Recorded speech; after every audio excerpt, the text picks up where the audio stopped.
அனைவருக்கும் வணக்கம்.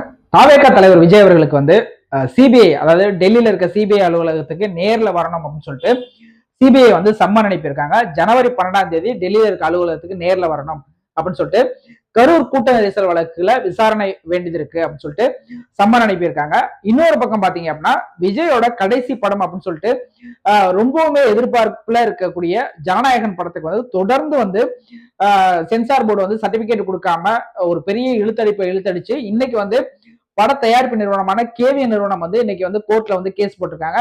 கோர்ட் விசாரணையில நீதிபதிகள் நிறைய கேள்வி கேட்டிருக்காங்க. சென்சார் என்ன காரணத்துக்காக இந்த படத்துக்கு சர்டிபிகேட் கொடுக்காம இருக்காங்க அப்படின்னு சொல்லிட்டு சென்சார் தரப்புலையும் நிறைய விஷயங்கள் சொல்லியிருக்காங்க. அதை ரெண்டுமே நம்ம முழுசா என்னன்றத பார்க்க போறோம். சென்சாருக்கும் அந்த கேவிஎன் பட தயாரிப்பு நிறுவனத்துக்கும் என்னதான் பிரச்சனை போச்சு அப்படின்றத நான் டீட்டெயிலா ஆதாரத்தோட இந்த வீடியோல நான் பேச போறேன். இந்த ரெண்டு பிரச்சனைகளுக்குமே, இந்த ரெண்டு சிபிஐ ஒரு பக்கம், இன்னொரு பக்கம் சென்சார், இது ரெண்டுமே மத்திய அரசாங்கத்தோட கண்ட்ரோல்ல இருக்க நிறுவனங்கள், ஏஜென்சிஸ். சோ இந்த ரெண்டு நிறுவனங்களையும் இயக்குவது மத்திய அரசாங்கம். சோ அப்போ பாஜக இதுல பயங்கரமா இன்ஃபுளுன்ஸ் பண்றாங்களா அப்படின்ற மாதிரி ஒரு கேள்வி கேட்க வேண்டியதா இருக்கு. சோ இத போற போக்குல பாஜக இப்படி அமைக்கிட்டாங்க, சதி பண்ணிட்டாங்க அப்படின்ற மாதிரி சொல்லாம, இன்னைக்கு பியூஷ் கோயல் என்ன சொல்லியிருக்காரு பாத்தீங்கன்னா, விஜய விஜய் ஒரு நடிகர், அந்த நடிகரை நீங்க அரசியல் தலைவரா ஏத்துக்க போது நீங்க ஒண்ணுக்கு ரெண்டு முறை யோசிங்க அப்படின்னு சொல்லிட்டு அவரோட ரசிகர்களுக்கும் மக்களுக்கும் ஒரு அட்வைஸ் பண்ணியிருக்காரு. அதை ஏன் இன்னைக்கு பண்ணணும் அப்படின்னு சொல்லிட்டு நிறைய கேள்விகளை நமக்கு கேட்டுக்கிட்டே இருக்க மாதிரி இருக்கு. சோ இந்த ரெண்டு பிரச்சனைகளுக்கும், அதாவது சிபிஐ என்கொயரி பிளஸ் அந்த ஜனநாயகன் படத்தோட அந்த ரிலீஸ்ல முடக்கி வைக்கிறது அப்படின்னு சொல்லிட்டு இந்த ரெண்டு விஷயத்துக்குமே பாஜகவோட சதி இருக்கா, பாஜக என்ன எதிர்பார்க்குது விஜய் அவர்கள்ட்ட அப்படின்னு சொல்லிட்டு டீட்டெயிலா அந்த வீடியோல பேச போறோம். உங்களோட சப்போர்ட் எனக்கு எப்பவுமே தேவை. நம்ம சேனலை சப்ஸ்கிரைப் பண்ணா பாத்துக்கிட்டீங்கன்னா சப்ஸ்கிரைப் பண்ணி பாருங்க. அப்படியே பக்கத்துல இருக்க ஆல் பெல் ஐகானை கிளிக் பண்ணிக்கோங்க. நான் போடுற எல்லா அரசியல் சம்பந்தமான வீடியோக்களும் உங்களுக்கு டெய்லி நோட்டிபிகேஷன் மூலமா ரீச் ஆயிரும். முதல்ல நம்ம இந்த கரூர் வழக்குல சிபிஐ என்கொயரி, அதாவது விஜய்க்கு சம்மன் அனுப்பியிருக்காங்க இல்லையா, அந்த பிரச்சனை பத்தி பேசிட்டு அதுக்கப்புறம் ஜனநாயகன் பிரச்சனை பத்தி பேசுவோம். ஜனநாயகன் பிரச்சனையில நிறைய டீட்டெயிலான ரொம்ப ஆதாரப்பூர்வமான விஷயங்களை நான் உங்களுக்கு சொல்ல போறேன். சோ வீடியோவை கடைசி வரைக்கும் பாருங்க.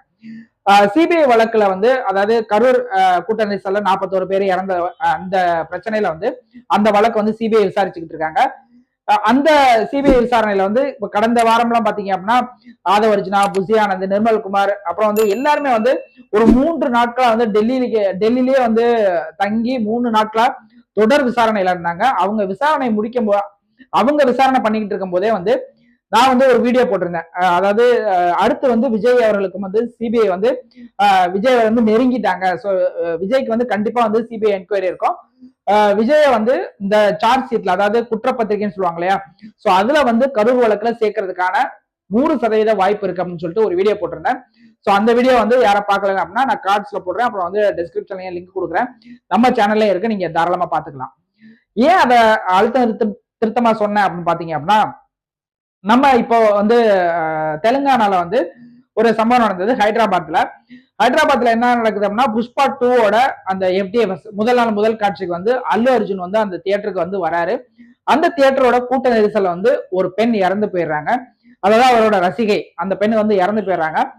அந்த மறுநாளே உடனே அல்லு அர்ஜுன் கைது பண்ணாங்க. அதுக்கப்புறம் பல காரணங்களால அவரை விடுவிச்சுட்டாங்க. உடனே விடுவிச்சுட்டாங்க. ஒரு வருஷம் கழிச்சு அந்த குற்றப்பத்திரிகை தாக்கல் பண்ணியிருக்காங்க. அல்லு அர்ஜுனும் ஒரு குற்றவாளி அப்படின்னு சொல்லிட்டு 23 பேர் அந்த குற்றவாளி லிஸ்ட்ல சேர்த்திருக்காங்க. அதுல அல்லு அர்ஜுன் பேர் 11வது இடத்துல இருக்கு. 11வது குற்றவாளியா அல்லு அர்ஜுனையும் சேர்த்திருக்காங்க அப்படின்னு சொல்லிட்டு ஒரு செய்தி வந்தது. சோ அந்த செய்தி வந்தப்பவே நான் இந்த கரூர் வழக்குலையும் இதே மாதிரிதான் நடக்கும் அப்படின்னு சொல்லிட்டு அந்த வீடியோல சொல்லியிருந்தேன். சோ இந்த வழக்குல, கரூர் வழக்குல பாத்தீங்க அப்படின்னா எல்லாரையும் விசாரிச்சு, தமிழக அரசு சைடு விசாரிச்சாச்சு. அங்க கலெக்டர் போய் என்கொயரியில அட்டன் பண்ணிட்டு வந்துட்டாங்க. போலீஸ் தரப்பு, வேன் டிரைவர், சோ அந்த மாதிரி நிறைய ஆம்புலன்ஸ் டிரைவர்ஸ், பொதுமக்கள் அப்படின்னு சொல்லிட்டு எல்லாத்தையுமே விசாரிச்சாச்சு. தாவேகா நிர்வாகிகளையும் விசாரிச்சாச்சு.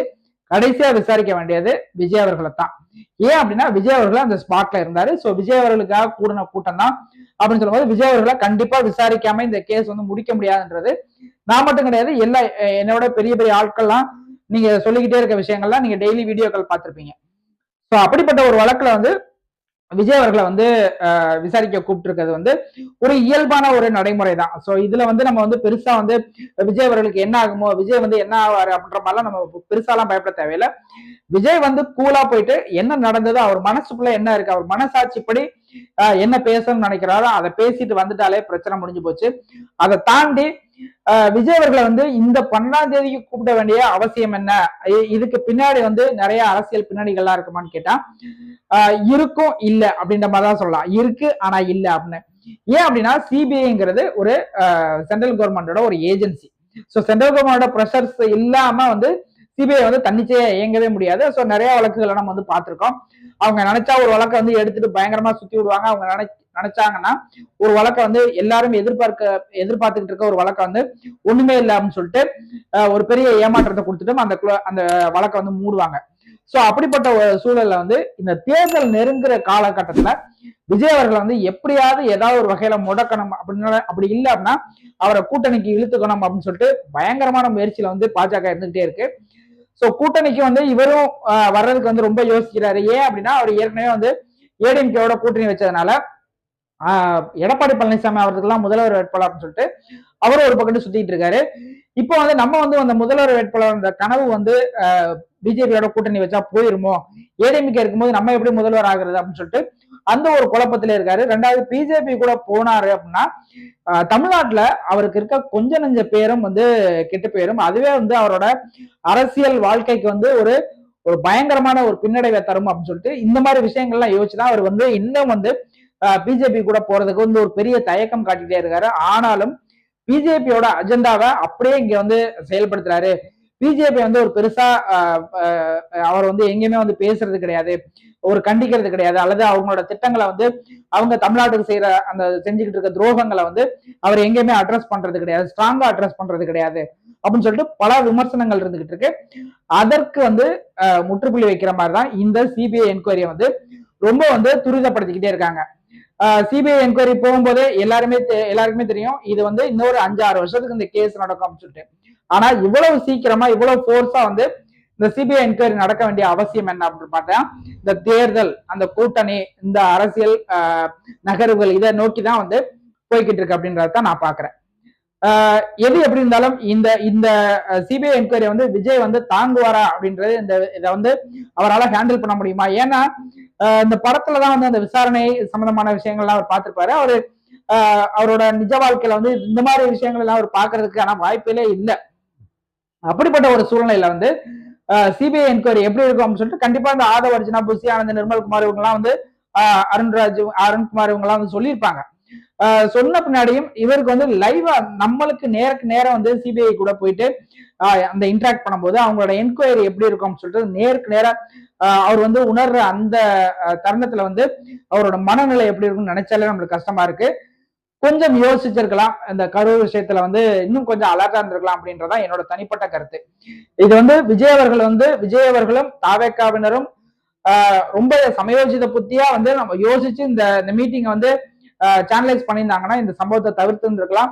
இதை வந்து மற்றவங்க மேல குறை சொல்லிட்டு மற்றவங்க மேல குற்றம் சுமத்திட்டு இந்த கேஸ்ல இருந்து தாவேக்கா வந்து தப்பிக்கவே முடியாது அப்படின்றதுதான் எல்லாரோட கருத்தும், என்னோட கருத்தும் அதுதான்.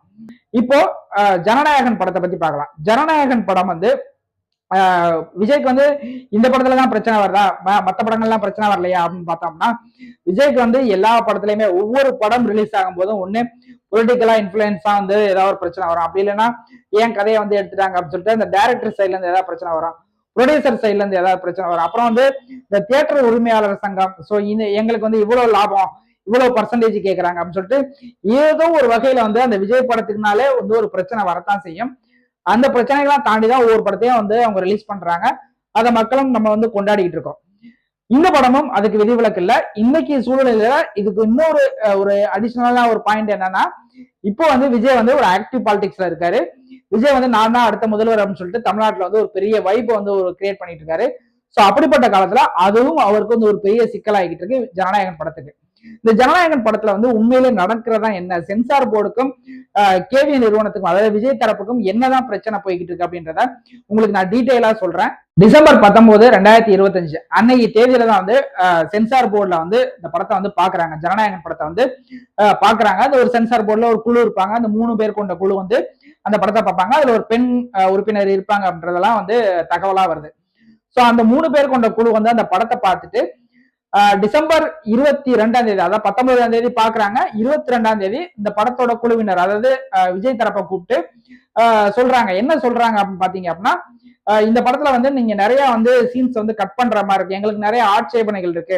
சோ அந்த சீன்லாம் வந்து கட் பண்ணிருங்க, கட் பண்ணிட்டு நீங்க படத்தை திரும்ப எடுத்துட்டு வாங்க, உங்களுக்கு வந்து நாங்க வந்து UA சர்டிபிகேட் வந்து கொடுக்குறேன் அப்படின்னு சொல்லிட்டு ஒரு வாய்மொழியா சொல்றாங்க. அதாவது ரிட்டர்ன் கிடையாது, எதுவுமே ஆணித்தரமான உறுதிப்படுத்தப்பட்ட தகவல் கிடையாது.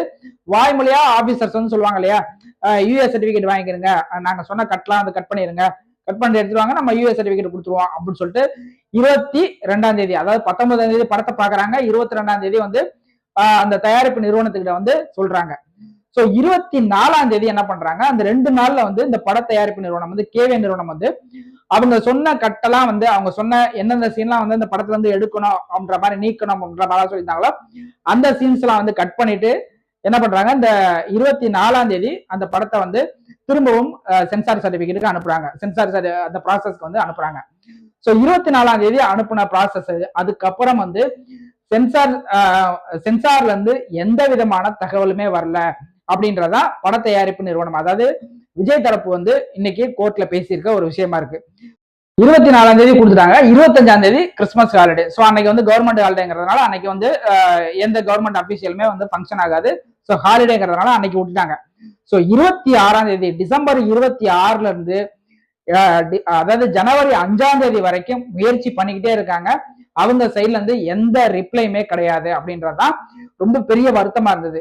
இவங்க என்னதான் பண்றாங்க, ஒண்ணு வந்து படத்துக்கு வந்து A சர்டிபிகேட் கொடுங்க, இல்லைன்னா U சர்டிபிகேட் கொடுங்க, இல்லைன்னா UA சர்டிபிகேட் கொடுங்க, ஏதோ ஒரு சர்டிபிகேட் கொடுங்க. அப்படின்னா இந்த படத்துக்கு வந்து நாங்க வந்து சென்சார் கொடுக்க முடியாது, நீங்க வந்து ரிவைஸ் கமிட்டிக்கு வந்து போங்க, அதாவது ரிவைஸ் கமிட்டின்னு ஒண்ணு இருக்கு, சோ அதுக்கு வந்து நீங்க போய்க்கிறங்க அப்படின்னு சொல்லலாம். அப்படி இல்லைன்னா இந்த படத்துக்கு வந்து சென்சாரே கொடுக்க முடியாது, நீங்க படத்தை எடுத்துக்கோங்க, இந்த படத்தையே வந்து நாங்க வந்து அனுமதிக்க மாட்டோம் அப்படின்னு சொல்லிட்டு ஏதோ ஒண்ணு சொல்லலாம்.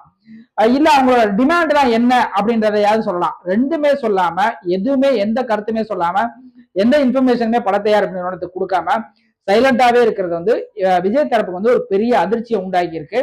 ஏன் அப்படின்னா, நம்ம ஜனவரி 9ஆம் தேதி வந்து ஜனநாயகன் படம் வந்து உலகம் முழுக்க ரிலீஸ் ஆகும்னு சொல்லிட்டு ஏற்கனவே வந்து அந்த ஜனவரி 9th வந்து பிளாக் பண்ணிட்டாங்க. ஜனவரி 9th வந்து ரிலீஸ் டேட்டு. சோ பராசக்தி வந்து ஜனவரி 10th வருது, ஜனவரி 9th வந்து ஜனநாயகன் வருது அப்படின்றதுனால ரசிகர்கள் வந்து நம்ம first day first show FTA சொல்றோம் இல்லையா, சோ அதை வந்து எப்படியாவது நம்ம பார்த்துடணும், ஜனநாயகன் படத்தை வந்து எப்படியாவது FTA பார்க்கணும்னு சொல்லிட்டு டிக்கெட்டுக்கு எடுக்கிறதுக்கு காசை ரெடியா வச்சுக்கிட்டு வெயிட் பண்ணிட்டு இருக்காங்க. சோ இந்த படம் எப்படி இருக்குன்ற அந்த பயங்கர ஆர்வம், ஏற்கனவே பாடல்கள்லாம் வந்து பயங்கரமா ஹிட் ஆயிருக்கு, ட்ரெய்லரும் வந்து சூப்பரா இருக்கு அப்படின்ற மாதிரி சொல்றாங்க. ரெண்டாவது வந்து இந்த படம் வந்து பகவந்த் கேசரி அந்த படத்தோட ரீமேக் அப்படின்ற மாதிரி சொல்றாங்க, அது இல்லைன்னு சொல்றாங்க. நிறைய சீன்ஸை வந்து கம்பேர் பண்ணி நம்ம இங்க வந்து ட்ரோல் பண்ணிட்டு இருக்காங்க. இந்த மாதிரி மிக்சடான ஒரு எதிர்பார்ப்பு வந்து ஜனநாயகன் படத்துக்கு இருக்குன்றத நம்மளால மறுக்கவே முடியாது. சோ அப்படிப்பட்ட ரசிகர்கள்ட்ட வந்து நம்ம வந்து ஜனவரி 9th அப்படின்னு சொல்லிட்டு ஒரு டேட்டை வந்து நம்ம புஷ் பண்ணிட்டோம். சோ இப்போ வந்து சென்சார் சர்டிபிகேட் வாங்காம எப்படி படத்தை ரிலீஸ் பண்ண முடியும், இவங்க வந்து சைலண்டா இருக்கிறதுக்கு காரணம் என்ன அப்படின்னு சொல்லிட்டு இவங்க வந்து கேட்டு பாக்குறாங்க. அது முடியல அப்படின்னு சொல்லும்போது கடைசி முயற்சியா வந்து ஒரு வாட்டி கேட்கறாங்க. அப்பதான் வந்து என்ன சொல்றாங்க அப்படின்னா, எங்களுக்கு வந்து இந்த படத்தை வந்து நிறைய வந்து பிரச்சனைகள் இருக்க மாதிரி இருக்குது, நீங்க ரிவிஷன் கமிட்டிக்கு நீங்க எடுத்துட்டு போங்க படத்தை அப்படின்னு சொல்லிட்டு உடனே இவங்க நேரடியா இதுக்கு மேல வந்து இது வந்து இங்க வேற எங்கேயோ உள்கூத்து நடந்துகிட்டு இருக்கு, இந்த படத்தை எப்படியாவது ரிலீஸ் பண்ண விடக்கூடாது, அப்படி இல்லைன்னா இந்த படத்தோட ரிலீஸை வந்து தள்ளி போடணும் அப்படின்னு சொல்லிட்டு, அதாவது ஜனவரி 12 உங்களுக்கு ஞாபகம் வரும்னு நினைக்கிறேன், CBI சம்மன். சோ 12ஆம் தேதிக்கு அப்புறம் இந்த படத்தை வந்து தள்ளி போடணும், அல்லது பொங்கலுக்கு நெருக்கத்துல வந்து போடணும் அப்படின்னு சொல்லிட்டு ஒரு முடிவுல இருக்காங்க அப்படின்றத பட தயாரிப்பு நிறுவனமான KV நிறுவனம் வந்து உணருது. உடனே போய் சென்னை உயர்நீதிமன்றத்துல வந்து வழக்கு தொடர்றாங்க. சோ வழக்கு தொடர்ந்தோடனே அந்த கேஸ் வந்து இன்னைக்கு, அதாவது ஜனவரி 6ஆம் தேதி அந்த கேஸ் வந்து விசாரணைக்கு வருது. விசாரணைக்கு வரும்போதுதான் நீதிபதி வந்து கேட்டிருக்காங்க, என்ன காரணத்துக்காக, அதாவது சென்சார் போர்டுல கேட்கிறாங்க, என்ன காரணத்துக்காக வந்து நீங்க இந்த படத்தை வந்து இன்னும் சென்சார் சர்டிபிகேட் கொடுக்காம இருக்கீங்க அப்படின்னு கேட்டதுக்கு அவங்க சொல்லியிருக்க காரணமே வந்து ரொம்ப ஒரு அற்புதமான காரணம், ரொம்ப ஆச்சரியமான ஒரு காரணமா இருக்கு. என்ன அப்படின்னு சொல்லியிருக்காங்கன்னு பாத்தீங்க அப்படின்னா, இந்த படத்தோட காட்சிகள், நிறைய காட்சிகள் வந்து ஒரு சில மத உணர்வுகளை தூண்டுற மாதிரியும் மத உணர்வுகளை புண்படுத்துற மாதிரியும் இருக்கு அப்படின்ற மாதிரி வந்து சொல்லியிருக்கதா சென்சார் போர்டு அதிகாரிகளே வந்து சொல்லியிருக்காங்க. அது அந்த சார்பில் வந்து ஆஜரான வழக்கறிஞர் வந்து சொல்லியிருக்காரு. சோ அப்போ அந்த புகார் கொடுத்தவங்கள கொடுங்கப்பா அப்படின்னு சொல்லிட்டு கேவி நிறுவனம் வந்து கேக்குறாங்க.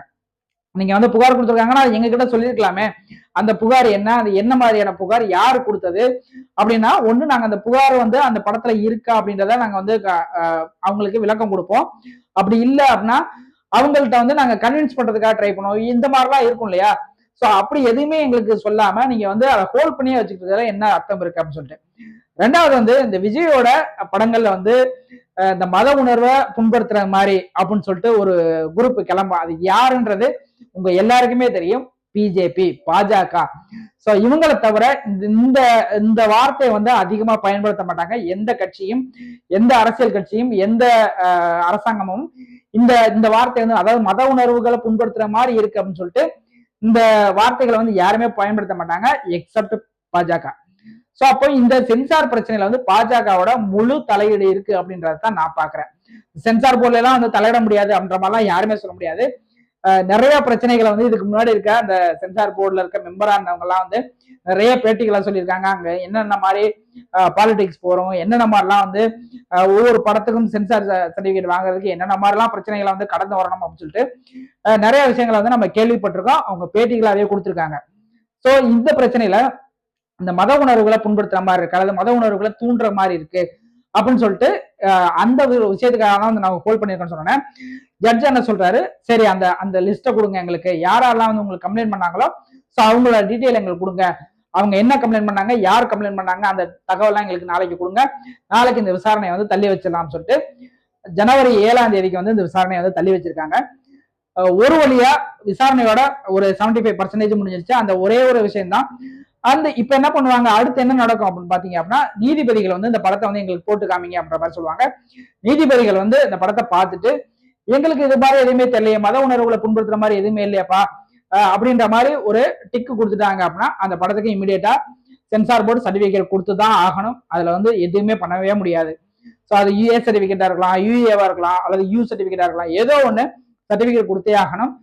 நினைச்சபடியே ஏற்கனவே பிளான் பண்ணபடியே ஜனவரி 9ஆம் தேதி ஜனநாயகன் படம் வெளியாகிறதுல எந்த விதமான மாற்றமும் இருக்காது அப்படின்றதான் என்னோட பார்வையா இருக்கு. அதை தாண்டி இன்னொன்னு, இந்த விஜய் படங்கள்ல பொதுவாகவே வந்து இந்த இன்னொரு மதத்தை புண்படுத்துற மாதிரி, அல்லது வந்து ஒரு ஜாதியை பத்தி பேசுற மாதிரி, அல்லது வந்து யாரையுமே தரக்குறைவா பேசுற மாதிரி அந்த மாதிரி காட்சிகளே இருக்காது. ஒரு ஜனரஞ்சகமான ஒரு படமா தான் இருக்கும். அது ஜனரஞ்சகம்னா எல்லாருமே, அதாவது குழந்தைகள் முதல் பெரியவங்க வரை எல்லாருமே பார்த்து ரசிக்கக்கூடிய ஒரு படமா தான் வந்து விஜய் படங்கள் இருக்கும் அப்படின்றதுதான் நம்ம கடந்த காலங்கள்ல வந்து பார்த்தோம். ஸோ அரசியல் அவரை பத்தின அரசியல் விமர்சனங்கள் வேற, ஸோ அவரோட திரைப்படங்களோட விமர்சனங்கள் வேற. திரைப்படங்களை வந்து நம்ம வந்து ஒரு என்டர்டைன்மெண்ட் மீடியாவா தான் பாக்குறோம். ஸோ அப்படிதான் நம்ம கொண்டாடுறோம். ஸோ அப்படிப்பட்ட ஒரு நடிகர் வந்து தன்னோட கடைசி படமான ஜனநாயகன்ல வந்து இந்த பிரச்சனைகளை வேணும்னே வந்து அவர் புகுத்தி இருப்பாரா? அதை தாண்டி இந்த படம் வந்து அவரோட அரசியல் வாழ்க்கையிலையும் ஒரு மிக முக்கிய பங்கு வகிக்க போகுது அப்படின்னு சொல்லிட்டு எல்லாருமே சொல்லிக்கிட்டு இருக்க வேலையில இயக்குனர் ஹெச் வினோத்தும் இந்த ஒரு ஒரு ஒரு அறிவோட வந்து அவர் செயல்பட்டு இருக்க மாட்டாரா? இந்த படத்துல வந்து எதுவும் பிரச்சனை வந்துடக்கூடாது, எதுவும் கான்ட்ரவர்சியா மாறிடக்கூடாது அப்படின்னு சொல்லிட்டு அந்த உணர்வோட வந்து அவர் படத்தை எடுத்துக்க மாட்டாரான்னு சொல்லிட்டு இந்த மாதிரி நிறைய கேள்விகளை வந்து நம்ம கேட்டுட்டே இருக்க மாதிரி தான் இருக்கு. சோ எது எப்படியோ பாஜகவோட திட்டம் வந்து இந்த விஜயோட இந்த அரசியல் வாழ்க்கையா இருக்கட்டும், சினிமா வாழ்க்கையா இருக்கட்டும், இந்த ரெண்டுமே வந்து முடிச்சு வைக்கிறதுக்கு அவங்க வந்து தயாரா இருக்காங்க. அதை தாண்டி விஜய் வந்து சமாளிச்சு வெளில வருவாரா அப்படின்றதான் ஒரு $1 மில்லியன் கொஸ்டினா இருக்கு. சோ இது போக போக தான் வந்து சிபிஐ விசாரணை, சிபிஐ வழக்கு, கரூரோட வழக்கு என்னன்றது தெரியும்.